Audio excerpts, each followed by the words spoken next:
කියලා කොහොමද ඔයාලට ඉතින් අදත් ආවේ තවත් මෙන්ටල් හෙල්ත් සම්බන්ධ වීඩියෝ එකක් කරගෙන. ඉතින් ඔයාටත් ඔයාගේ අවටි ඉන්න අය කියලා තියෙනවද ඔයා නම් ගොඩාක් සංවේදී වැඩි. ඔයා ඔච්චර ඔය දේවල් ගැන හිතන්න යන්න එපා. ඒකින්ද තමයි ඔයාට ප්‍රශ්න එන්නේ කියලා. ඉතින් මේ වගේ දේවල් ඔයාලා නිතරම අහන්න ලැබෙනවා නම් ඔයත් highly sensitive person කියන කැටගරි එකේ ඉන්න කෙනෙක් වෙන්න පුළුවන්. ඉතින් මේ highly sensitive person නැත්නම් HSP කියලා කියන්නේ මොනවත් mental health disorder එකක්වත් personality disorder එකක්වත් නෙමෙයි. එහෙම කිසිම diagnosis එකක් කියන්නේ මානසික රෝගයක් තියෙන එකට නිශ්චයක් දීලා නැහැ. මෙයාලගේ තියෙන එකම දේ මෙයාලට natural tendency එකක් තියෙනවා. බාහිර පරිසරයේ තියෙන සාධකකින්ද මෙයාලා overstimulate වෙන ගතියක්. අපි නිකන් සාමාන්‍ය උදාහරණයක් අරගෙන කිව්වොත් සමහර ගණගල් තියෙනවා පොඩ්ඩක් වැස්සගමන් පිටාවක් කරලා යනවා. අන්න ඒ වගේ මෙයාලතර ස්ටිමියුලේෂන් එක වැඩි වුණාට පස්සේ බර්ස්ට් වෙන්න තියෙන ටෙන්ඩන්සි එක chance එක වැඩි. ඉතින් HSP කෙනෙක් වෙන එකේ හොඳ වගේම නරකත් අනිවාර්යයෙන්ම තියෙනවා. ඒක ගැන අපි වෙන දවසක වෙන වීඩියෝ එකකින් කතා කරමු. අද බලමු මොනවද මේ HSP කෙනෙක් අඳුර ගන්න පුළුවන් ප්‍රධාන points පහක් ගැන. ඉතින් පළවෙනි එක තමයි මේ පුද්ගලයා ගොඩක් වෙලාවලට තනියෙන් ඉන්න. තමන්ගේ personal space එකේ ගොඩක් කාලය ගත කරන්න තියෙන chance එක වැඩි. ඉතින් එහෙම වෙන්නේ මෙයාලා ගොඩක් වෙලාවට සම්පූර්ණයෙන්ම මිනිස්සුත් එක්ක ගැවසෙන්න එයාලත් එක්ක කතා බහ කරලා කිසිම කනෙක්ෂන් එකක් නැතුව ඉන්න නෙමෙයි. එයාලට අර ගොඩක් බාහිර පරිසරයෙන් ස්ටිමියුලේෂන් එක වැඩි වෙනකොට ඒක ප්‍රොසෙස් කරගන්න එයාලට තනියම කාලය ගත කරන්න ඕන. ඉතින් ඒකින් තමයි එයාලා ආයෙත් ඒ වගේ ස්ටිමියුලේෂන්ස් වැඩි පරිසරයකට ගිහිල්ලා එතනට සාර්ථකව මුහුණ දෙන්න එයාලට තනියෙන් ඉන්න කාය ගොඩක්ම වැදගත්. ඒකින් තමයි එයාලා ආපහු අර වගේ පරිසරයකට ගිහිල්ලා එතනදී උපරිම මට්ටමේ එයාලගේ වැඩ කටයුතු කරගෙන යන්න අර රීචාර්ජ්මන්ට් ටයිම් එක එයාලට ගොඩක් වැදගත්. ඉතින් ඒක එයාලගේ සාමාන්‍ය තත්ත්වයක්. එයාලගේ හැටි හැබැයි කෙනෙක් HSP කෙනෙක් නම් එහෙම කියන්නේ එයාලට කිසිම කනෙක්ෂන් එකක් නැතුව කාත් එක්කම කතා කරන්න නැතුව තනිකරම සෝෂල් අයිසොලේට් වෙලා ඉන්නවා නම් එතනදී ප්‍රශ්නයක් වෙන්න පුළුවන්. ඒක වෙනම mental health එකේ ප්‍රශ්නයක් වෙන්න පුළුවන්. ඉතින් ඒ වගේ ડિප්‍රෙසිව් සිම්ප්ටම්ස් වෙනවා නම් එයා mental health professional කෙනෙක් එක්ක කතා කරන්න ඕන. ඉතින් දෙවැනි point එක තමයි මෙයාලා ගොඩක් වෙලාවට ස්කේරි දේවල් බාහිර පරිසරයේ වෙන කලාකාරී දේවල් දරුණු දේවල් එයාලා ගොඩක් ඉග්නෝර් කරලා ඉන්න බලනවා. ඉතින් සරල දෙයක් කිව්වොත් එයාලා ගොඩක් වෙලාවට නිවුස් අයිටම්ස් වල යන එහෙම කලාකාරී දේවල් වලින් තියෙනවා යුද්ධ ගැන කියන ඒවා මිනිස්සු මැරිච්ච ඒවා ගැන කපන කොටන ඒවා එයාලා ගොඩක් කැමති නැහැ. ඒ වගේම මූවි එකක් බලනකොටත් ඒ වගේ මොනවා හරි දෙයක් තිබ්බොත් එයාලා අගාලා ඒ කොටසට එතන නෙගටිව් යන්නේ නැත්නම් ස්වාහ ගන්න ඒ වගේ දේවල් කරන්න දෙන්න තියෙන chance එක වැඩි. ඒවා එන්ටර්ටේන් කරන්නේ නැහැ. මොකද එයාට හැම දෙයක්ම අරක නිකන් විෂුවල් එකක් වුණාට එයාට ඒවා ඩීප් ලෙවල් එකකින් දැනෙන්න ඉන්නවා. ඊළඟ ෆික්ෂන් එකයි රියැලිටි එකයි අතර තියෙන ගැප් එක එයාට ප්‍රොසෙස් කරගන්න එළි අමාරු වෙන නිසා. ඉතින් තුන්වෙනි එක තමයි මෙයාට ගොඩක් වර්ක් ලෝඩ් එක වැඩි වුණාට පස්සේ ඒක එයාලගේ ප්‍රොෆෙෂනල් සෙටින් එකේ වෙන්න පුළුවන්, ගෙදරදී වෙන්න පුළුවන්. එයාලා නොසන්සුන් වෙන අපි ඒක කියනවා බර්න්අවුට් කියලා. ඒ බර්න්අවුට් වෙන තියෙන ගතිය, වලින් සංසුන් ගතිය, මානසික අසහනය, එතකොට කේන්ති යන ගතිය ඒවා ගොඩක් වැඩි වෙන්න පුළුවන්.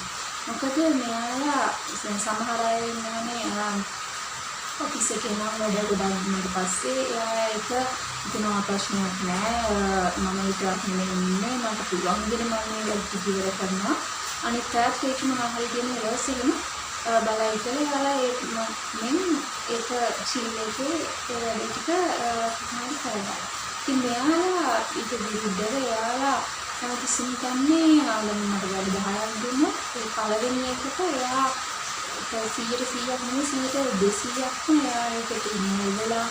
පොඩි හරිම ඩීටේල් අරගෙන කරනවා. ඒක හැමදේම පොඩි දෙයක් මිස්ටේක්ස් තියෙනවද කියලා ඕවර් චෙකින් ඒ වගේ ඕවර් තින්කින් යන පැත්තට එයාලා නැගිලි වෙනවා වැඩි. ඒකින් අර පර්ෆෙක්ෂනිස්ට් ටෙන්ඩන්සීස් එතනදි වැඩි වෙනවා. ඉතින් ඒක හැමදේම ගොඩක් බලනවා. ඒ වගේම එයා හිතනවා මේ කායයට ප්‍රේමට කනිත් කායට වෙන ඉම්පැක්ට් එකෙන් හිතනවා තව එක්කෙනෙක් ඒක මොන විදිහින් ඉන්ටර්ප්‍රීට් කරයිද, එයාටත් මෙන්න හාදර වෙන්නේ කියලා එයාලා ගොඩක් හිතනවා. ඒ වගේ එතකොට ඉතින් ඒක අතරම එම්පැති පැත්තට කියන්නේ දැන් සහකම්පනයක් කියන අය කියන්නේ එතකොට මේ චෙස් කීලක්ගේ ගොඩක් ඒ එම්පැති පැත්තට යන ට්‍රේට්ස් ගොඩක් වැඩි. එහෙම ටෙන්ඩන්සි එකක් තියෙනවා. ඊළඟ එක තමයි මෙයාලව අනිත් අය ගොඩක් මිස්අන්ඩර්ස්ටෑන්ඩ් කරගන්න ගැතිය වැඩි. ඉතින් එහෙම වෙන්නේ ගොඩක් වෙලාවට ඉතින් වඩා අපේ සමාජයේ ලේබල්ස් කියනවානේ, ඩ්‍රාමා ෆිල්ම්ස් කියලා කියනවා, ෂෝ ඒකට කියලා කියනවා.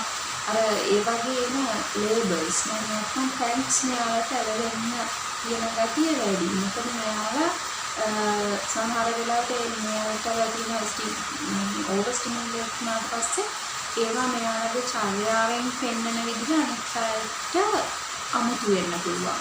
වෙනස් කියලා හිතෙන්න පුළුවන්. නිසා ටිකක් අමුතු විදිහට කතා කරන්න ගත්තොත් පොඩ්ඩක් මොකද හැදින් වල ස්වභාවයක් ගත්තොත් මෙයාලට ඒ වගේ කට්ටිය එක එක ඒවා කියන්න පුළුවන්. නිසා මෙයාලා ඒ වගේම අර මම කිව්ව තනියෙන් ඉන්න ගැතිය වැඩි හින්දා එයා නම් කාටවත් කතා කරන්නේ නැහැ. එයා තනියෙන් ඉන්නේ. එයාට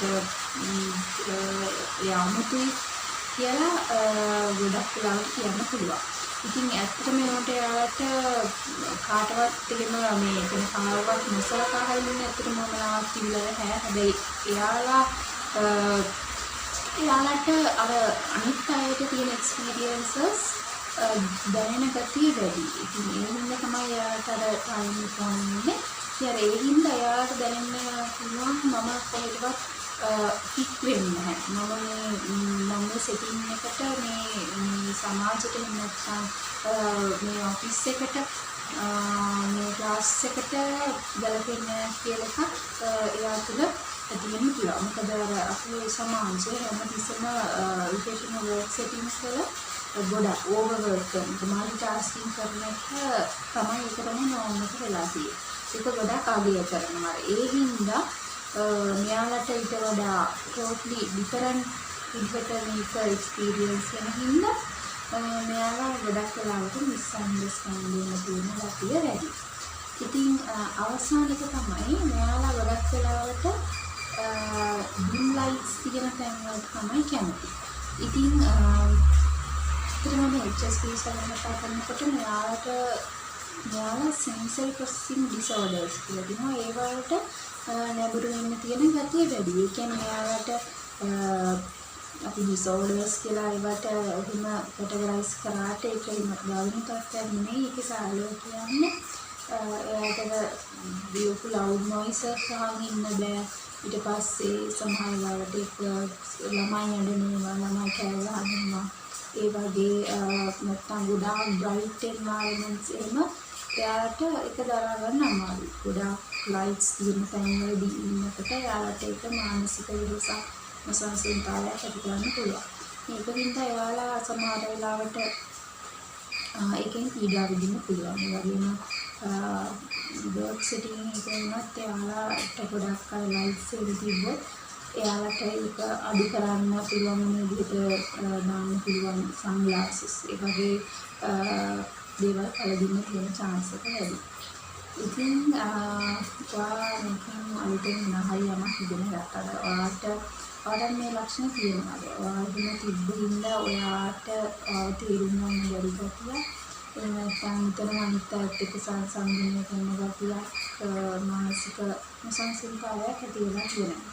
දැන් නැත්නම් ඔයාගේ ළඟම ඉන්න යාළුවෙක් හරි පවුලේ කෙනෙක් හරි මේ තත්ත්වය තිබුණ කෙනෙක්ද? ඉතින් ඊට අමතරව ඔයාට මුණ දෙන්න ඕන මේ වගේ ලක්ෂණ තියෙනවා. ඉතින් ඔයත් මේ වගේ HSP කෙනෙක්ද කියලා කල්ලායි කමෙන්ට් කරන්න. ඒ වගේම ඔයා ඊට වඩා අනිත් අමතර ලක්ෂණ වලට ඔයා මුණ දෙනවා නම් ඒවත් කමෙන්ට් කරන්න. ඉතින් thank you very much අද වීඩියෝ එකක් එක්ක කියලා ඉන්නට ආයෙ දවසක මේ වගේ mental health සම්බන්ධ වීඩියෝ එකක් කරන්න. thank you very much. Bye.